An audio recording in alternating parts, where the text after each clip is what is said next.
একটা মানুষের শরীরের মধ্যে দুইটা জিনিস সবসময় বসবাস করে।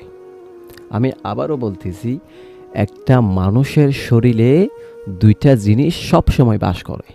এক নাম্বার হলো নফস, দ্বিতীয় নাম্বারটি হলো শয়তান। এই নফস আমাকে প্রতিদিন, প্রতিনিয়ত, প্রতিটা ঘন্টা, প্রতিটি মিনিট আমাকে পরিচালনা করতেছে। আর শয়তান ওই নফসের সাথে সাথে আমাকে প্রত্যেকটা কাজে উৎসাহ করতেছে, যে কাজগুলো করলে আমার জীবনটা একেবারে নরকে পরিণত হয়ে যাবে। আমি আপনার কাছে প্রশ্ন রাখলাম, আপনি কি নফসের গোলামি করতেছেন নাকি নফসকে আপনার গোলামি করাচ্ছেন? কথা দুইটি। নফস কি আপনাকে গোলামি করাচ্ছে নাকি আপনি নফসকে গোলামি করাচ্ছেন? আমি আরো সহজে বলি, আপনি কি নফসের কৃতদাস নাকি আপনার কৃতদাস নফস? এখন আমি নফসের কথা কেন বলতেছি জানেন? কারণ একটা নফস একটা মানুষকে গোলাপের মতো সুন্দর জীবন উপহার দিতে পারে, আবার একটি নফস একটা মানুষের জীবনকে নরকে পরিণত করতে পারে। তাই প্রত্যেকটা মানুষের জীবন নষ্টের পিছনে দায়ী হচ্ছে নফস, আবার প্রত্যেকটা মানুষকে সুন্দর জীবন উপহার দেওয়ার পেছনের দায়ী হলো নফস। কেন? কারণ নফসের কথা মতো প্রতিদিন পরিচালিত হচ্ছে, আপনার কথা মতো নফস পরিচালিত হচ্ছে না। ধরেন, আমি সাপোজের জন্য আমি আপনাকে একটা উদাহরণ দিচ্ছি। আমরা 10 জন মানুষ এক জায়গায় বসলাম, কিংবা 5 জন মানুষ এক জায়গায় বসলাম, বসে আমরা কথা বলতেছি বিভিন্ন বিষয় নিয়ে। এখন হঠাৎ করে সবাই একটা একটা করে বলে আসলো এবং পালা হচ্ছে আমার। এখন আমার থেকে বলতে হবে। এখন আমি সাজেস্ট করে নিয়েছি যে আমার এরকম একজন মানুষ ছিল, যে মানুষটি বিগত দুনিয়ার জমিনে বেঁচে নাই, তিনি মারা গিয়েছেন বিগত 2 বছর আগে। আমি ওনার কথাটা তুলে এই 5 জনের মধ্যে একটা হাস্যকর বিষয়, হাস্যকর মোমেন্ট তৈরি করব। এই জিনিসটা সাজেস্ট করে আমি আমার ফ্রেন্ডের সাথে আমি 5 জনের সঙ্গে কথা বলতেছি। ওই মানুষদের সঙ্গে আমি ওই ব্যক্তির কথাটা শেয়ার করলাম, তিনি এমন ছিলেন, তিনি এমন ছিলেন, তিনি এমন এমন কাজ করতেন, তিনি অনেক খারাপ ছিলেন। দেখেন, আপনাকে এই উৎসাহটা দিয়েছে কোথায় থেকে?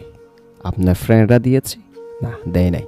তাহলে আপনাকে এই কথাগুলো বলার পেছনে দায়ী হচ্ছে আপনার নফস। অর্থাৎ এখান থেকে আপনাকে মনে করিয়ে দেওয়া হলো, এখান থেকে আপনাকে বলা হয়েছে আপনি ওই ব্যক্তির কথাটা বলেন, যে ব্যক্তির কথাটা বললে এই আলাপটা আরও বেশি জোশ হবে, এই আলাপটা আরও বেশি গভীর হবে। এবার আমি আপনার কাছে প্রশ্ন রাখলাম, আপনি কি বলতে চেয়েছিলেন? সবাই বলল একটা একটা, আপনি বলছেন আর একটা। কারণ আপনাকে পরিচালিত করেছে নফস।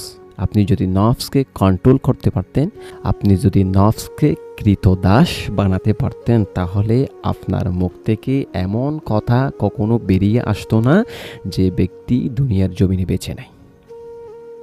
এক। দ্বিতীয় নাম্বার, নফস আপনাকে প্রতিদিন কিভাবে ধোঁকা দিচ্ছে? নফস আপনাকে প্রতিদিন কিভাবে ধোঁকা দিচ্ছে জানেন?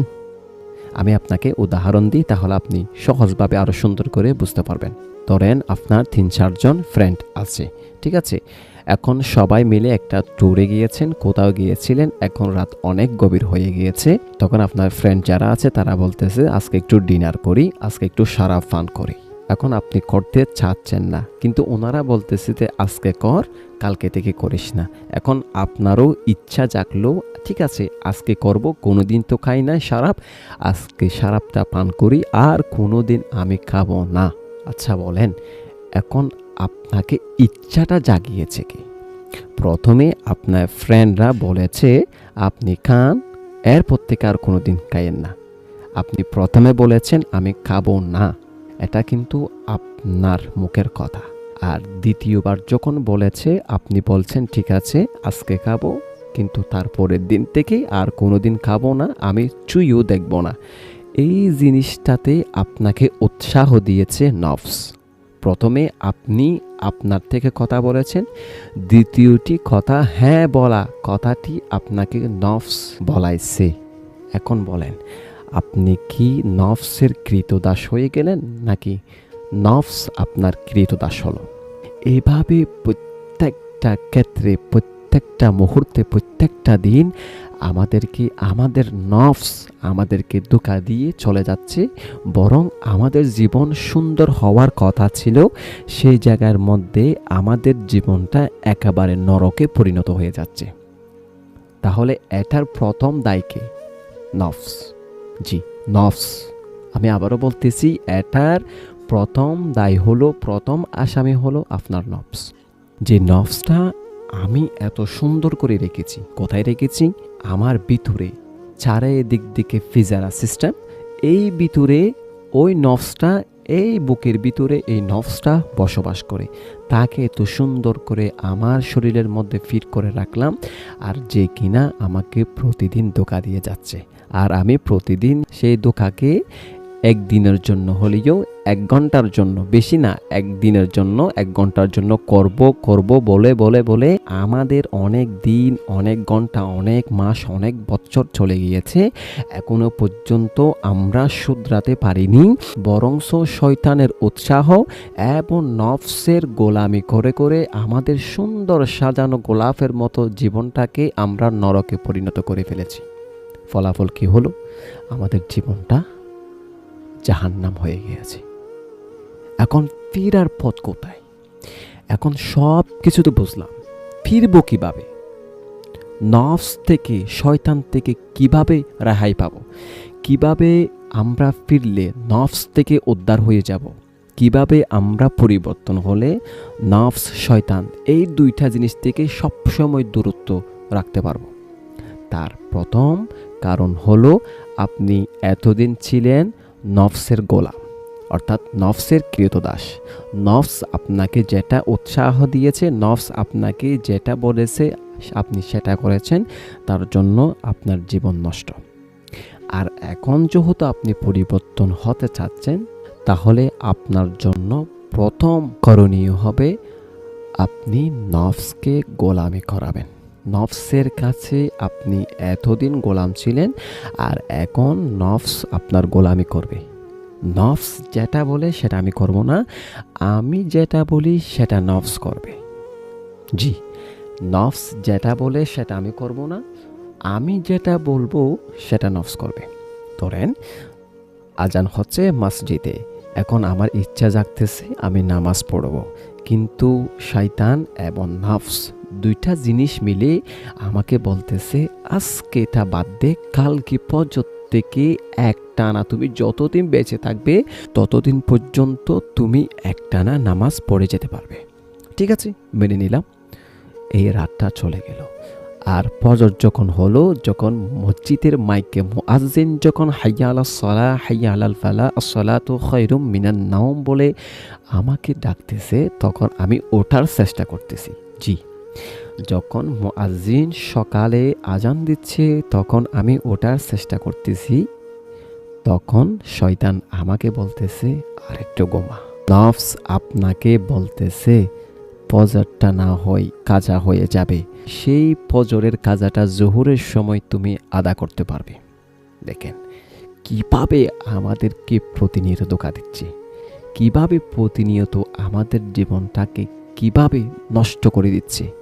এই দুইটা জিনিস আদৌ কি কখনো আমরা ভেবে দেখেছি আমাদের এসব কিছুর পেছনের কারণ কি? কারা আমাদেরকে এভাবে সিগারেট খাওয়াচ্ছে? কারা আমাদেরকে এভাবে সুন্দর সাজানো জীবনটাকে নষ্ট করে দিচ্ছে? কারা? এতক্ষণ কি নিয়ে আলোচনা করেছি? নফস আর শয়তান। এই দুইটা জিনিস মানুষের শরীরে গোপন জায়গায় বসবাস করে, যা কখনো ছোঁয়া যায় না, যা কখনো ধরা যায় না, যা কখনো দেখা যায় না, অনুভব করা যায়। এমন গোপন জায়গায় বসে বসে আমাদেরকে প্রতিনিয়ত ধোঁকা দিচ্ছে এরা দুইজন। তাহলে বের হব কিভাবে? বের হওয়ার জন্য একটাই রাস্তা, সেটা হলো আজ থেকে আমরা নফসের গোলামি করব না। নফস আমাকে যেটা বলে সেটা আমি করব না। নফস আমাকে নামাজ পড়তে দিবে না, আর আমি নামাজ পড়ব না। নফস আমাকে সারাপ পান করার জন্য বলবে, আর আমি সারাপ পান করব। নফস আমাকে মিথ্যা বলার জন্য, মানুষের সাথে কিভাবে ঝগড়া লাগিয়ে দেওয়া যায়, এটা নফস আমাকে বলবে, আর আমি সেটা করব। যদি আমি সেটা করি তাহলে নফসের কথা মতো আমি চলতেছি, নফস আমাকে প্রতিনিয়ত পরিচালনা করতেছে, আমি নফসের কথা মতো চলতেছি, তাহলে আপনার জীবন পরিবর্তন আসবে না। না, জি, আপনার জীবন কোনো দিন পরিবর্তন হবে না, পরিবর্তন আসবে না আপনার জীবনে, লাইফে। ওই দিন থেকে, এখন থেকে, ওই মুহূর্ত থেকে আপনার লাইফে পরিবর্তন, চেঞ্জিং আসবে যেদিন থেকে আমি যেটা বলবো বরংস নফস সেটা করবে। আমি নামাজ পড়বই পড়ব, আমি খারাপ কিছু করব না। না, এটা আমি যেভাবে বলবো সেটা তুমি করবে নফস। আমি মোবাইল স্ক্রল করতে করতে করতে খারাপ কিছু দৃশ্য এসে গেল, আর নফস বলতে একটু দেখ, আমি দেখলাম, নফসের গোলামি। না, আমি দেখব না, আমি খারাপ ভিডিও দেখব না, খারাপ কিছু দেখব না। আমি যেটা বলবো, আমি যেটা হুকুম দিব সেটা নফস হুকুম পালন করবে, আমি যেটা বলবো সেটা নফস করবে। আজ থেকে ইনশাল্লাহুল আজিজ আমরা আজ থেকে নফসের গোলামি করব না। আজ থেকে এই মুহূর্তে থেকে আমরা নফসকে গোলামি করাবো, অর্থাৎ নফস যেটা বলে সেটা আমি করব না, আমি যেটা বলবো সেটা নফস করবে ইনশাল্লাহুল আজিজ।